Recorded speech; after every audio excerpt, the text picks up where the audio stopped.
ଦେନି କହିଲା ଭଳିଆ ଗଦା ଭଳିଆ ମୋ ପଥରେ ପଡ଼ିଛନ୍ତି ଇମିତି ମତେ କାଲୁ କାଲୁ କରୁଛନ୍ତି ମୋ ଆତ୍ମା କାନ୍ଦୁଛି ଆଉ ଇଏ ବେମାରିଆକୁ ପଡ଼ୁ କହିଲା ଭଳିଆ କାଲି ସକାଳେ ହାତୁ ଗଲି ବୋଲି ମଣ୍ଡାଏ କ'ଣ ପରିବା ପତ୍ର ଆଣିବି ଗୁଟେଇକିରି ଖାଇବି ସେ ଜଗରିକା 4-6 ଜଣ ଟୋକା କୋଉଠି ବସିଥିଲେ ମୋତେ ଇଟିଲି ବାଲି ଦେଖା ତୋର ଦିଟା ଇଟିଲି ଜଗରିକା ଛାଞ୍ଚ ଇଟିଲି ଖୁଆଇଛି ସେଠି ଆଖି ପୁରେଇ ଦେଖୁନ ଆଉ ବଡ଼ ଇଟିଲି କ'ଣ ଗ୍ୟାସକୁ ଦେଖିବ ଜଗରିକା ମରଣ ବାଜି ତ ମୁଁ ନାହିଁ ମରୁଛ ବେମାରିଆ କହିଲା ପାଗଟା କ'ଣ ହେଇଛି ଝିଅଟା ଭାରି ବସ ମସିଆ ହଉଛି କ'ଣ କରିବି ଝିଅ ମୁଣ୍ଡରେ ହାତ ମାରିବା ପାଇଁ କେହି ନାହାନ୍ତି ନା ଦୁଃଖରେ ସୁଖରେ ସାଥି ହବା ପାଇଁ କେହି ନାହିଁ ହଁ ଜଗରିକା ତଇନା ଗଲା ଦିନ ରହିନି ଏ ବଡିରେ ଆଉ ରେଜିଷ୍ଟ ହେଇପାରୁନାହିଁ ଭାରି ମଣିଷ କାଲୁ କାଲୁରେ ବଞ୍ଚୁଛି ନା ଇଏ ପାଗକୁ ଝିଅଟା ଯେ ଭିତରେ ଇଏ ବସଉଛି ମୁଁ ନିଜ ଜବତ କରିଦେବି ନା ଆଉ ଏଇ ଅରାଇ ବୁଝି କରିଦେଇଲେ ମୋ ଆତ୍ମା ଯାଇ ଶାନ୍ତି ମିଳିବ ସେ ଯନ୍ତ୍ରଟା କାଢିଲେ ଯାଇ ସବୁ ଠିକ ସେ ବାଡ଼ି ବସା କମ୍ପାନୀ ମାନେ ଇମିତି ଟାଇଟ୍ ଗଲାଣି ଦିନକୁ ଦିନ ଯନ୍ତ୍ରଟା ବି ମୋର ବାହାରୁନି କ'ଣ କରିବି ଏଇଠି ଡାକି ଆଉ ଏଇ ଡାକି ପୁଞ୍ଜିକି ଅରାଇ ଖଣ୍ଡେ ଆତ୍ମାକୁ ଶାନ୍ତି କରିଦେବି ସେ କ'ଣ ସେ ଲୋରା ପତୁରା ଦାନା ଟେକା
ଖଡ଼ି ମୁଣ୍ଡା ହେଇଗଲେ ମୁଁ ଆଉ କ'ଣ ପଚାରିବି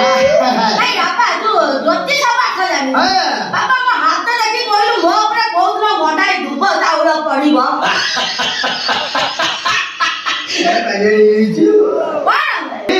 ଆରେ ତମର ଏବେ ଅଫିସିଆଲି ବୟସ ଏ ବୟସ ତମେ ବାହା ହେବା ପାଇଁ କନ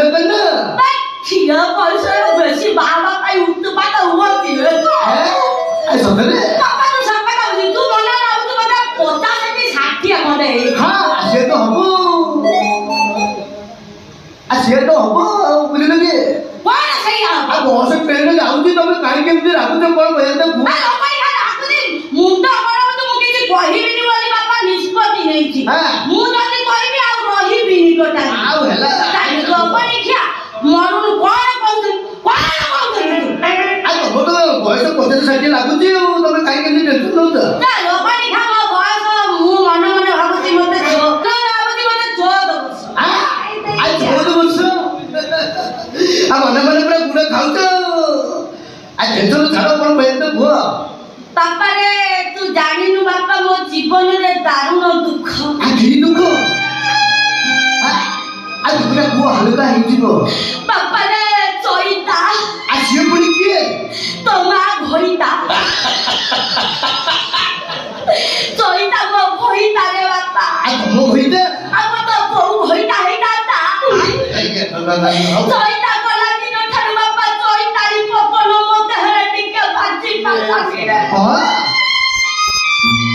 ମନ ଯାଉ ଅସମ୍ଭାଳ ହଉଛି ସେଟା ତୁ ବୁଝିପାରୁ ଇଚ୍ଛା ହଉନି ତା ଭିତରେ ଓଳିକି ପୁରା ଗୋଟେ କାମୁଡି ପକାଇବା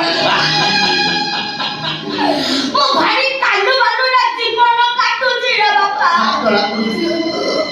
ଆଚ୍ଛା ହେଟି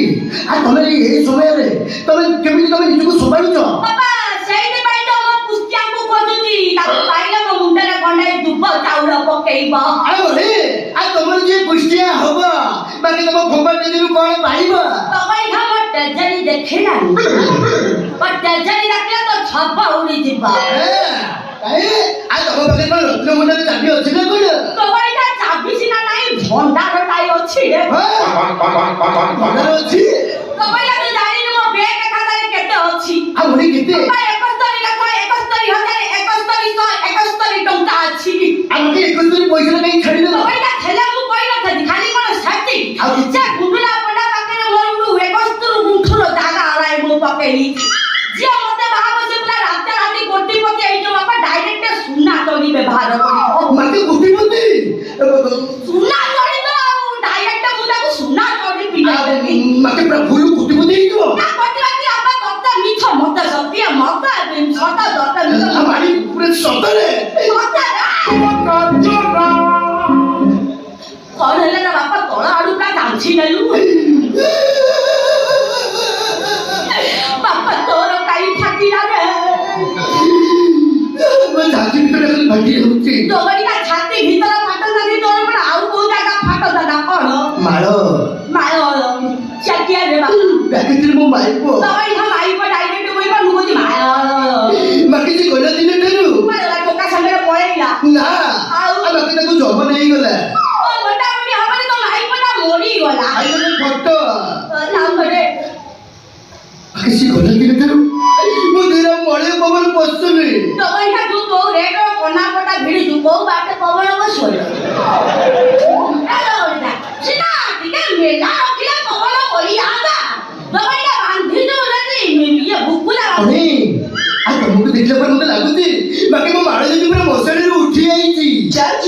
ସେଇ ଆଖି ସେଇ ନାକ ସେଇ ଓଠ ସେଇ କାନ ବାକି ଗୋଟା ବେଳେ ତା ପାଖରେ ଯୋଉ ଜିନିଷ ତମ ପାଖରେ ବି ସେଇ ଜିନିଷ ମତେ ବି ଲାଗୁଛି ମୋ ଚଇତା ଫାରିଛି ମୋ ଚଇତା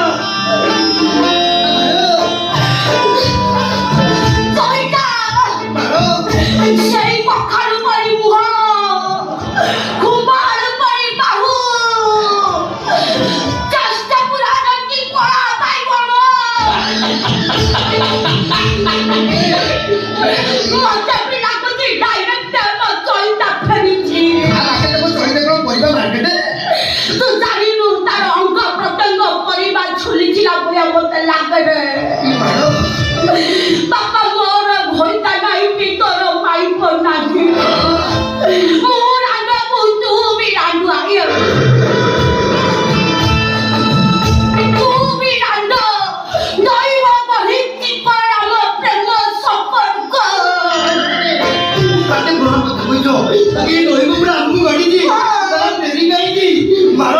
ଆସ ଆମେ ବିବାହ ବନ୍ଧନରେ ବାନ୍ଧି ହବା ମୁଁ ବି ସେଇଟା ଚାହୁଁଛି ରେ ବାପା ଆଉ ଡେରି କରନି ଆଉ କଣ ନା ତୋ ମନକୁ ଆଉ ଶଳା ରଙ୍ଗକୁ ବାହାବି ବୋଲି 2 ବର୍ଷ ହେଲାଣି ରଙ୍ଗ ପଛରେ ପଡିଛି ରଙ୍ଗକୁ ଲାଇନି ମାରି ମାରି ମାରି 10-20 ହଳ ଜୁତା ଘୁରେଇ ସାରିଲି ଏ ବର୍ଷ ତମ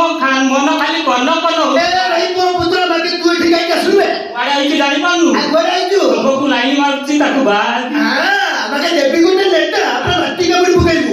ଆଇ ଶୁଣ ଭାଇ ମୋ ପୁତ୍ର ତୁ ଛୋଟ ଛୁଆଟା କାହିଁକି ଏଥର ଫସୁଛୁ ଘରକୁ ଯା ବୋଉକୁ କହିବୁ ଅଙ୍ଗନବାଡି ଛତୁଆ ଦେବ ଗୋଳେଇକି ପିଇ ଦେବୁ ଯା ରଙ୍ଗ ପାଖରେ ମହୁ ଅଛି ମୁଁ ମହୁ ଚାଖିବାକୁ ଆଇଛି ତୁ ଏଠି କହୁଛୁ ଅଙ୍ଗନବାଡି ଚାକିବୁ ଏକ ନେଟା ଦେବି ଘରକୁ ଯା ଆଇ ଶୁଣ ବାକି ରଙ୍ଗ ତ କାଟି ହବ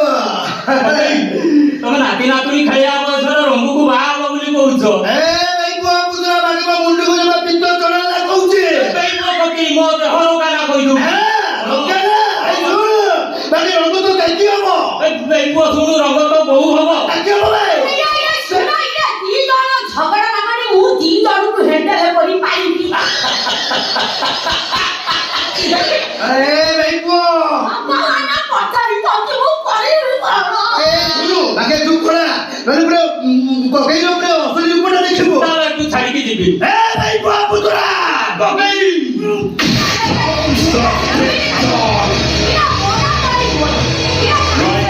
Absolutely no other. You hear the roar of the crowd for Roman Reigns. You always say the most polarizing star in WWE, but the big dog ready to defend his yard tonight. Very important night for Roman Reigns. Perhaps the most important night of Roman Reigns' career. Does he get another opportunity at the Universal Championship if he does not slay the beast tonight? Michael, I don't think there's any question that this is, without a shadow of a doubt, biggest night in the career of Roman Reigns. In the package, have to win. This